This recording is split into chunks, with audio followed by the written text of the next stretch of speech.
finals, one of the biggest nights in Champions League history for Arsenal Football Club is about to be underway tomorrow as Arsenal will face Atletico Madrid at the Wanda Metropolitano Stadium in the second UEFA Champions League semi-final. You might be wondering why I'm wearing a PSG jersey, but PSG are going to be playing Bayern today, and I want PSG to win so that we can meet PSG in the final if we beat Atletico Madrid. So this is the Arsenal Pulse. If you are new, subscribe, share this content and like. So let's start home with the serial Champions League anthem.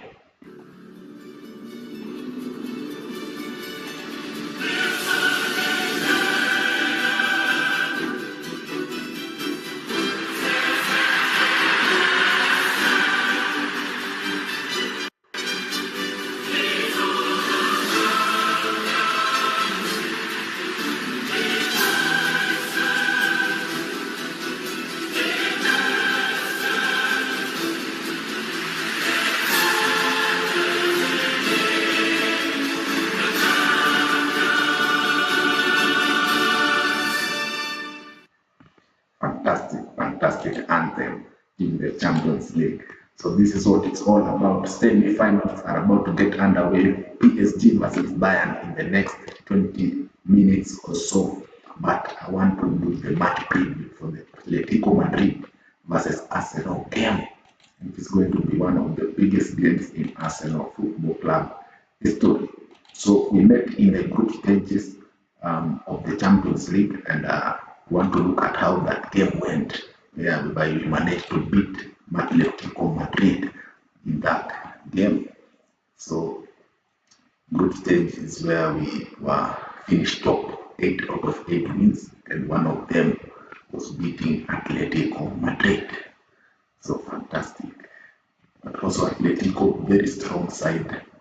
They had plenty of chances as well to win, to score. You can see Julian Alvarez, who's also a target for Arsenal. Then we did our usual set pieces. Gabriel,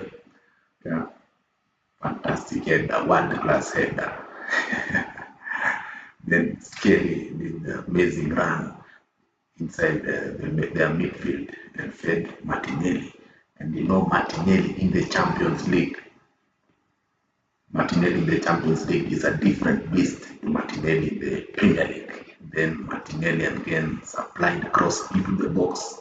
Victor G, his usual trademark goal.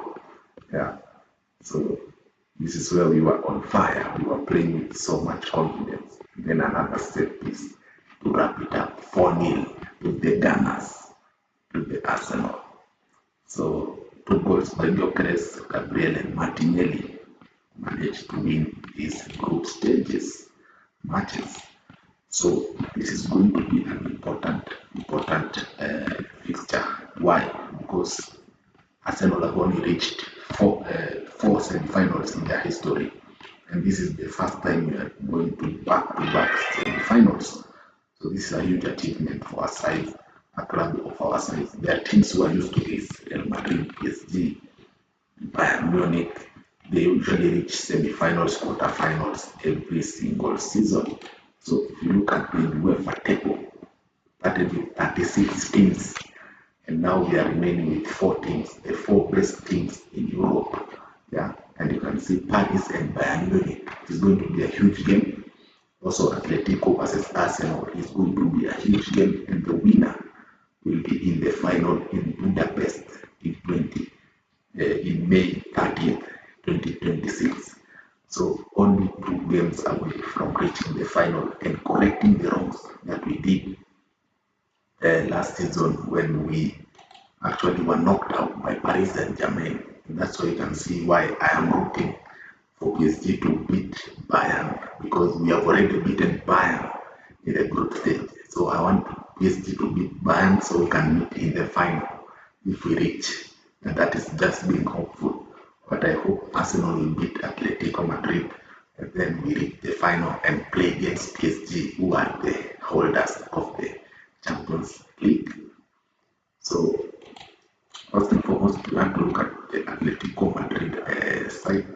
is the manager Simeone, who has been there for so many years, huge experience, and he managed to knock out Barcelona over 2 legs. So this is not a guy to be played with.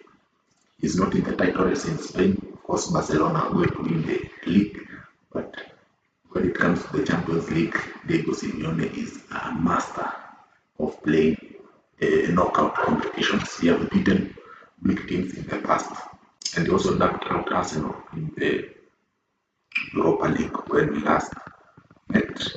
Also, Mikel Arteta has a very good record in European games. Since we went back to the Champions League, we have only lost 3 games since going back to PSG twice and to Bayern Munich in the quarterfinals. Yeah, so these are the predicted lineups for tomorrow. Can see the usual back four will be Raya in goal, Saliba, Gabriel, Mbappe, and Ben White. So Timber is still not back for this game. Then the midfield of Rice, Zubimendi, and Odegaard is expected to start. Then the front line of Madueke, Gyökeres, and Eze. And the reason why Gyökeres will start this game is because Saliba was, Havertz, was injured in the game versus Newcastle. If you look at Atletico, they have been Oblak in goal, very experienced. Molina, Rubil, Normand, and Ruggeri in the defense. Then Lookman actually was signed in January. Then Simeone, who is the son of Diego Simeone. Yeah, so the manager and his son will also be playing that game. Then you have Llorente and Koke in the midfield, very experienced, together with Alvarez and Griezmann. So that's just a predicted lineup. Tomorrow we don't know how this game is going to go. Then odds for this game, very tight game of course, and can see very close one, 304 to 2.59, 310 to 2.55, meaning this game is going to be very, very tight as well. So for semi-finals and for Atletico Madrid, it is 7 semi-finals which they have participated in the European competitions. So this is a team that has huge experience, not only in the UEFA Champions League, but in the Europa League. Diego Simeone has already reached 2 finals as a manager, in which he lost to Real Madrid, their neighbors. But actually one of them is penalties. So they lost on penalties to Real Madrid, and then the other game they were beaten fairly and squarely.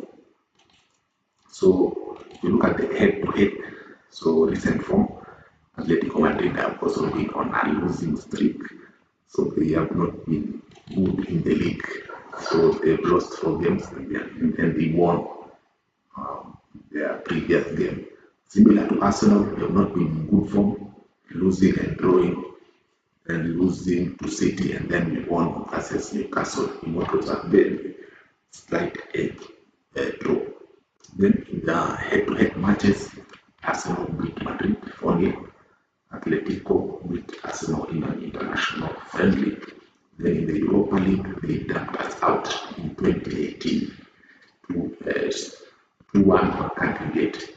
And then we met in 2009 where we beat them 2-1. So this is a time which is evenly balanced for the neutral. So what do we expect tomorrow? Tomorrow we expect very tight close game because these 2 managers, Diego Simeone and Mikel Arteta, are very pragmatic and they are very defense first football. They don't like to go 100 miles per hour like Jurgen Klopp, like Xabi Alonso, and like Zidane. No, you see, they're not those type of manager who play fast, free-flowing football. So what we need to know about Atletico Madrid? Atletico Madrid have reached 2 finals as I said. They have won the Europa League twice, and they are one of the biggest clubs in Spain. They usually finish in the top 4 regularly. So Diego Simeone has plenty of experience, and he's one of the highest paid managers in the world, together with Arteta. So you can see they have been winning the Europa League mostly. Then they have a beautiful stadium, the Wanda Metropolitano. And one advantage we have tomorrow is that we are starting away, when the second leg will be at home with the Emirates next week. So they have built a very beautiful stadium, the Metropolitano, with 70,000 capacity. And it has been opened since 2017, and you can see it's very beautiful stadium. Tomorrow the atmosphere will be rocking. The manager as well is very experienced. As I said, the highest paid manager of the league in the world, always qualifies for the Champions League regularly. He has made Atletico Madrid consistent Champions League club. So last season they were dumped out by Atletico Madrid, while we were dumped, sorry, by Real Madrid, but we were dumped out by PSG in the semi-final. So player to watch, Griezmann, experienced in his last season, and believing at the end of the season. So we were looking out at Griezmann, and as well Ademola Lookman. Lookman has also been signed in January. Was a target for Arsenal. And for me, if you ask me, Lookman is a very good addition to the squad. So Griezmann is their all-time top scorer with 211 games, and he's in the closing stages of his game. Funny thing, he has never won a trophy with Atletico Madrid, which is very surprising, as he has spent over 10 years there. But he's a World Cup winner, very respected name in the game, and I expect him tomorrow to produce moments of magic with his experience together with Julian Alvarez. So Julian Alvarez also man to watch, because we have been linked with him actually in the summer. The reports that Arsenal are going to spend 100 million to try and convince Julian Alvarez to come to the Emirates, because Victor Gyökeres is not doing the business as we expected. So the last time we met, we won 4-0, and it was a good win. But for tomorrow, I expect a very different game. Why? Because these two coaches are one of the best. They will analyze the previous game, and they will come up with a different formula as well. Yeah.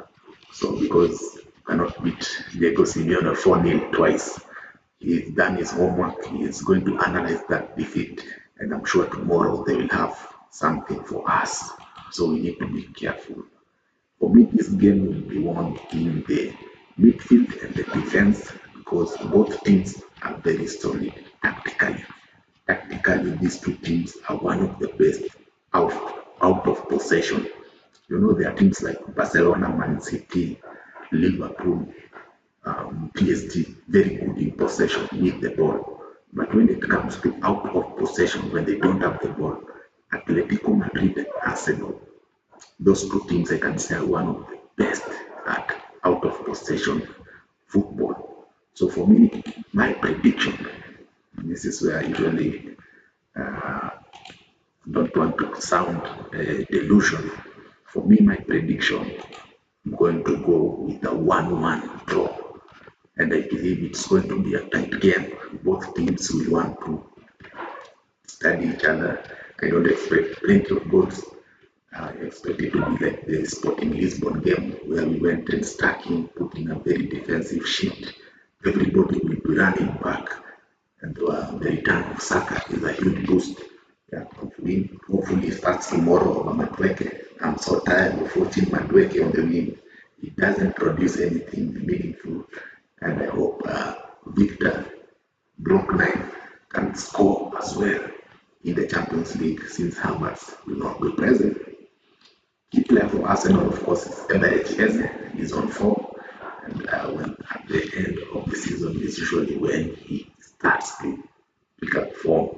Confidence is high, and he said he's fine and will be participating in this game. So expect Eze to be our star man tomorrow. He can produce magic. Also, looking at the captain, we need a captain performance from Odegaard. Since our defense is solid, I have no issues with the defense or the goalkeeping. So I'm expecting Odegaard tomorrow to be on top of his game, to lead the team, to come up with magic, to create chances. Yeah.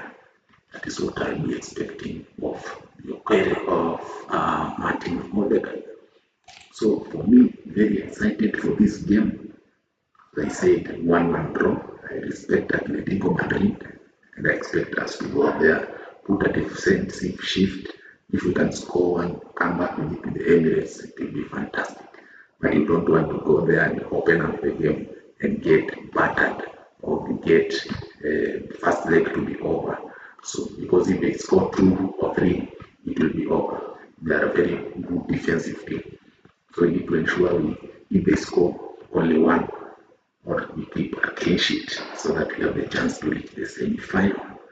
So expecting to win tomorrow, we should go there with the ability to win.